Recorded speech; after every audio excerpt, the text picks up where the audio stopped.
Bienvenidos a nuestra clase de conductismo y aprendizaje. Esta semana vamos a aprender todas las teorías y todo lo que hay atrás de cómo aprendemos los seres humanos. Realmente, qué es lo que nos motiva a aprender, qué es lo que nos motiva a llevar a hacer cosas diferentes. Entonces, quisiera ahora preguntarles que traten de hacer un pequeño ejercicio conmigo.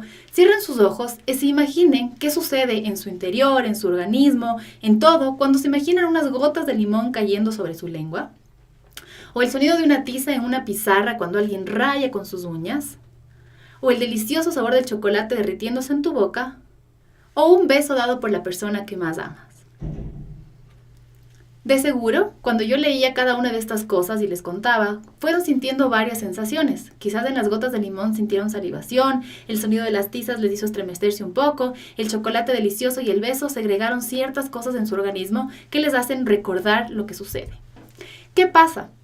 Estas sensaciones y respuestas fisiológicas que tuvieron en este momento es lo que nos segrega cuando nosotros tenemos un aprendizaje de ciertas cosas. Nosotros hemos aprendido qué es lo que pasa cuando hay limón en la boca, qué es lo que pasa cuando hay un chocolate. Son respuestas aprendidas que tienen nuestro organismo que ya vamos a ver más adelante de lo que se trata. Ahora quisiera preguntarles que hagan otra actividad también conmigo. Y por ejemplo, cuando les digo yo la palabra Atahualpa, ¿no es cierto? Quisiera que piensen en todas las asociaciones que hacen con esta palabra. Por ejemplo, a palabra Atahualpa podríamos pensar que una de las asociaciones es, pienso en Atahualpa, pienso en indígena, pienso en ancestro, pienso en lucha, en tesoro, en la calle Atahualpa, los que vivimos en Quito, el estadio Atahualpa, nuevamente los que vivimos en Quito, por ende, conciertos en el estadio Atahualpa, el fútbol que se da en el estadio Atahualpa, etc. Es decir, nosotros vamos con ciertas cosas asociando otras que están relacionadas que nos permiten aprender, recordar y hacer una permanencia de ciertas cosas. Aristóteles decía que nosotros recordamos las cosas y por ende aprendemos, podemos hablar de un aprendizaje significativo, cuando estas son similares o cuando estas se contrastan. Es decir, es mucho más fácil recordarlas cuando hay alguna similitud o cuando tienen algún contraste o también cuando hay contigüidad. Es decir, cuando dos o más sensaciones ocurren juntas con frecuencia, se asocian y se recuerdan. Por ejemplo, Estados Unidos es una palabra que generalmente se usan las dos a la misma vez. Entonces, cuando yo les digo, piensen en la palabra Estados, en general, la mayoría de las personas van a decir unidos, porque son dos palabras que las escuchamos generalmente juntas con contigüidad. ¿Qué tiene que ver esto con el aprendizaje? Aquí empezamos a ver los dos tipos de condicionamientos para aprendizaje que hay. El condicionamiento clásico y el condicionamiento operante, que es en lo que nos vamos a enfocar esta clase.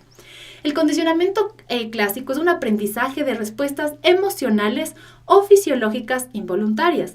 Es decir, lo que pasó ahorita con ustedes con el limón y con el helado son unas respuestas aprendidas que tienen que ver o fisiológicas, tanto emocionales como fisiológicas, que son involuntarias. Fisiológicas, cuando nos acordamos del helado, del chocolate, el chocolate y me siento esta salivación en la boca o tengo esas ganas de comer chocolate. Y emocionales, por ejemplo, cuando nos acordamos de ese beso por la persona que queremos mucho. ¿Qué son estas respuestas fisiológicas emocionales? Pueden ser miedos, tensiones musculares, cuando les digo acuérdense de la película de terror más grande que han visto, salivación con el tema de ciertas comidas, temblores cuando nos estremecemos y pensamos en cosas que nos causan temblor o miedo, sudoración cuando les digo, por favor, imagínense la vez que hicieron el papelón más grande o la vergüenza más grande que tuvieron, empiezan a sudar acordándote solo de eso, coloración de las mejillas, etcétera. ¿Cómo se da el condicionamiento clásico? Tienen que haber dos estímulos y una respuesta.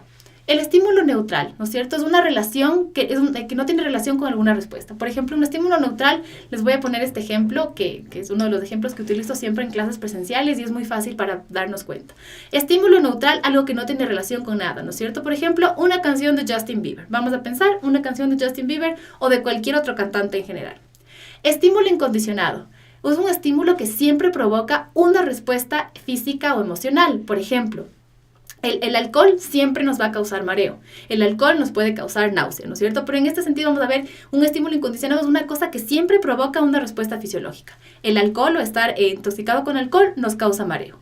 La respuesta incondicionada es una respuesta emocional o fisiológica que ocurre de forma natural, ¿no es cierto? Mareo luego de consumir alcohol, ¿ok? Es una respuesta que tenemos siempre que nos da sin que nosotros hagamos nada. Es decir, el alcohol, ¿no es cierto? El mareo, la respuesta incondicionada, que nos mareemos cada vez que consumimos alcohol. Ahora viene el estímulo condicionado, ¿no es cierto? Es un estímulo que provoca una respuesta emocional o fisiológica después de que ya ha estado condicionado por algo. Por ejemplo, digamos que nuevamente tenemos este estímulo neutral, que era la canción de Justin Bieber, que no genera absolutamente nada, tal vez puede ser que nos genere alegría, si es que nos gusta, nos genere iras, porque realmente nos parece que canta horrible, pero digamos que cada vez que yo me voy a ir a una farra, ¿no es cierto?, antes de consumir alcohol, por alguna razón siempre la novia pone la canción de Justin Bieber antes de consumir alcohol. Y obviamente oigo Justin Bieber, tomo alcohol y empiezo a sentir una respuesta, ¿no es cierto?, que es el mareo, la náusea, ¿no es cierto? Luego de algún tiempo vamos a tener una respuesta condicionada, es decir, varias veces que se fueron ya uniendo las dos cosas. La próxima vez que simplemente oigo la canción de Justin Bieber, camino al trabajo, camino al examen en la universidad, empiezo a sentir mareo porque ya tengo una respuesta condicionada. Es decir, 2 veces que se fueron repitiendo, 3 veces, 4 veces, la misma estímulo neutral con una respuesta fisiológica en este caso. Después se da la respuesta condicionada, que es cada vez que oigo Justin Bieber sentir mareo.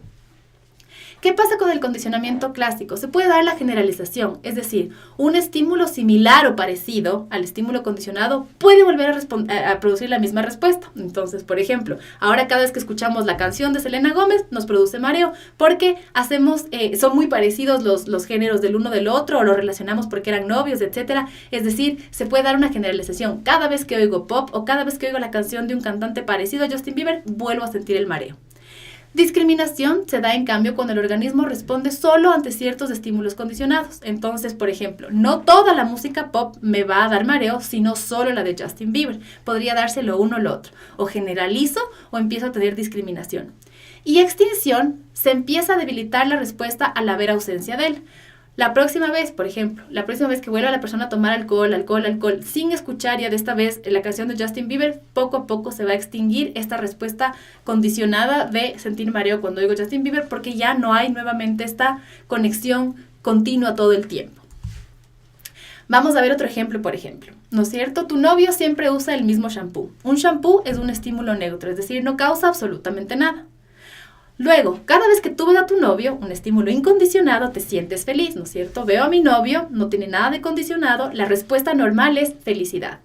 Después de un tiempo, solo con oler el shampoo, o sea, ahora se vuelve un estímulo condicionado, te sientes feliz, se vuelve una respuesta condicionada. Es decir, aprendí a través de la asociación que este shampoo que no tenía nada que ver ahora, como todo el tiempo lo estoy uniendo a esa respuesta incondicionada de sentirme feliz, solo el oler el shampoo me empieza a hacer sentirme feliz. Entonces, esto es un poco lo que sucede con el condicionamiento clásico. Un nuevo ejemplo, por ejemplo, una hamburguesa, ¿no es cierto?, en un restaurante, una hamburguesa cualquiera, vamos a poner ese lugar de hamburguesas Arby's, ¿no es cierto? Es un estímulo neutral, no causa absolutamente nada. Si esa hamburguesa, ¿no es cierto?, está dañada, está intoxicada con alguna bacteria o algo, es un estímulo condicionado, la respuesta normal a una bacteria o algo que está sucio, por ejemplo, la salmonela, digamos que estaba en el pollo, te provoca la salmonela intoxicación y te permite vómito, ¿no es cierto? La siguiente semana, ¿no es cierto?, tú vas y ves solamente el símbolo de ese restaurante por la calle, ¿no es cierto?, en una valla, te empiezas a sentir con ganas de vomitar, porque hiciste una asociación, hiciste una asociación de que esa hamburguesa de ese lugar te provocó náusea, ahora solo con verlo te está provocando la misma respuesta condicionada, ¿no es cierto? Ahora viene el condicionamiento operante. Es otra forma de aprendizaje. Operante quiere decir conductas voluntarias y generalmente que están dirigidas a metas que realizar un ser humano o animal. Podríamos pensar que el condicionamiento clásico no tenemos mucho que hacer, simplemente son estas asociaciones las que nos van haciendo en nosotros este aprendizaje, que no tenemos mucha voluntad sobre esto. En el operante nosotros empezamos a tener un poco más de control y voluntad. Es decir, en el condicionamiento operante vamos aprendiendo por las consecuencias de nuestro comportamiento, ¿no es cierto? Estas consecuencias van a producir cambios que hagan que nosotros aumentemos la probabilidad de que el comportamiento vuelva a ocurrir. Y por eso vamos a hablar de los refuerzos y de los castigos. En el condicionamiento operante pensamos que aprendemos a medida que tenemos refuerzos, es decir, es una consecuencia que incrementa la posibilidad de que se vuelva a repetir el comportamiento. Entonces, el refuerzo hace que aumente la posibilidad. Los refuerzos pueden ser positivos o negativos. Positivo incrementa el comportamiento porque este va seguido de un estímulo positivo, ¿no es cierto? Entonces, cada vez que tú limpias tu cuarto, arreglas la casa, te doy un premio, ¿no es cierto? Estoy reforzando, va a incrementar que yo lo haga con un premio. El negativo incrementa el comportamiento buscado porque este va seguido de quitar o remover algo, ¿no es cierto? Entonces, yo quiero que nuevamente tú aprendas a arreglar tu cuarto todos los días y si tú lo haces, te quito el comer verduras en la noche, ¿no es cierto? O te quito que no hagas deberes de ese día. Es decir, en ambos hay refuerzos. El uno es positivo porque va acompañado de un premio y el otro es negativo porque le quitas algo que no le gusta a la persona. Entonces, nuevamente el ejemplo. Quiero que ordenes tu cuarto. Ordenas, te doy un premio, refuerzo positivo. Ordenas, te quito las legumbres de la noche, negativo. Quité algo que no estaba o que no le gusta a la persona. El refuerzo positivo, ¿no es cierto? Por ejemplo, vamos a ver otro ejemplo, un comportamiento. Un alumno hace una buena pregunta en la clase. Consecuencia, el profesor le felicita, refuerzo positivo. El comportamiento futuro va a ser que el alumno se va a esforzar o va a tratar de hacer buenas preguntas esperando nuevamente esa cosa que le hizo sentir bien, que fue que el profesor le felicita. Es decir, aquí se le está sumando, con el refuerzo positivo le damos algo más a la persona. El refuerzo negativo. El alumno hace una buena pregunta en clases, el mismo ejemplo. Ahora, por esto, el profesor le deja que no haga el deber de la próxima semana. Entonces, nuevamente, vamos a volver a aumentar el mismo comportamiento. El alumno va a seguir haciendo buenas preguntas tratando de evitar algo. Es decir, se está restando algo negativo que ayuda a que el comportamiento siga aumentando.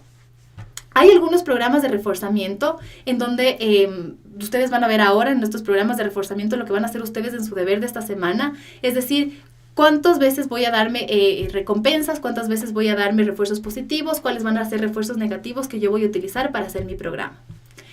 En el condicionamiento operante también se puede dar la generalización, es decir, dar la misma respuesta a estímulos similares. Cuando Juanita hace, por ejemplo, un deber, la profesora le da sticker. Cuando Juanita comparte, la profesora le da sticker. Cuando Juanita se porta bien en la clase, la profesora le da un sticker. Es decir, empezamos a hacer generalizaciones. Y extinción, cuando una respuesta reforzada no se la refuerza más, ¿no es cierto? Antes a María se le daba cada vez que compartía un sticker, pero después de un tiempo se le deja de dar un sticker. Aquí empezamos a ver un poco el tema de la motivación, que está muy ligado con eso también. Es decir, ¿cuántas de estas cosas realmente se vuelven en un aprendizaje verdadero y que perdura a lo largo del tiempo? O simplemente es mientras me dan el estímulo. Creemos que debería algún momento este tipo de cosas ser ya todo el tiempo, ¿no es cierto? Es decir, que se empieza a hacer ya automáticas de estas respuestas, pero podría ser también que cuando hay los refuerzos la gente se porta bien, es decir, tenemos una motivación extrínseca, es decir, yo lo hago en tanto en cuanto tenga una recompensa, yo lo hago en tanto en cuanto no me castiguen, y la idea es que la gente empezara a entender y hacer las cosas por unas motivaciones internas. Esto, por ejemplo, muchas veces se utiliza en los colegios o en la forma de enseñar a los niños, es decir, qué tan importante es condicionarles, porque cada vez que te portas bien hay esto, cada vez que te portas bien no hay castigo, etcétera. Luego viene el tema de los castigos. Vamos a ver ahora. Entonces tenemos las recompensas, ¿no es cierto? Es lo que nos dan un reforzamiento positivo, que nos agregan algún premio, o un reforzamiento negativo, es decir, que nos quitan algo que no nos gustaba. Ahora viene la otra parte, que son los castigos. Es un proceso que debilita o disminuye una conducta no deseada. En el uno queremos aumentar con los refuerzos una conducta, en esta queremos eliminar una conducta. Entonces, hay diferentes castigos también. Un castigo por presentación disminuye la probabilidad de que se repita porque le presento un estímulo aversivo, ¿no es cierto? Entonces, el niño se portó mal, en clase le pegó al compañerito, le quito el recreo. Le estoy presentando algo que no le gusta para que deje de hacerlo. Y también castigo por omisión es una cosa que disminuye la probabilidad de que se repita un comportamiento o conducta que no nos gusta al retirar un estímulo agradable. Es decir, ok, tú querías irte al partido de fútbol, ¿no es cierto?, de este fin de semana, entonces te quito. Tu castigo es que no te voy a dar. En el uno, le pongo algo que no le gusta, le agrego algo negativo que va a hacer que no se vuelva a portar así. En el otro, le quito algo que le gustaba a la persona para que no se vuelva a portar bien. No se vuelva a portar mal, perdón. Y entonces eso sería. Espero que disfruten mucho de esto, del aprendizaje, que lo apliquen, sobre todo ahora en sus deberes de esta semana. Y bueno, con muchísima ansiedad voy a esperar a que me cuenten el domingo cómo les fue con sus deberes y ver estas formas de aprendizaje que van a experimentarlos por ustedes mismos.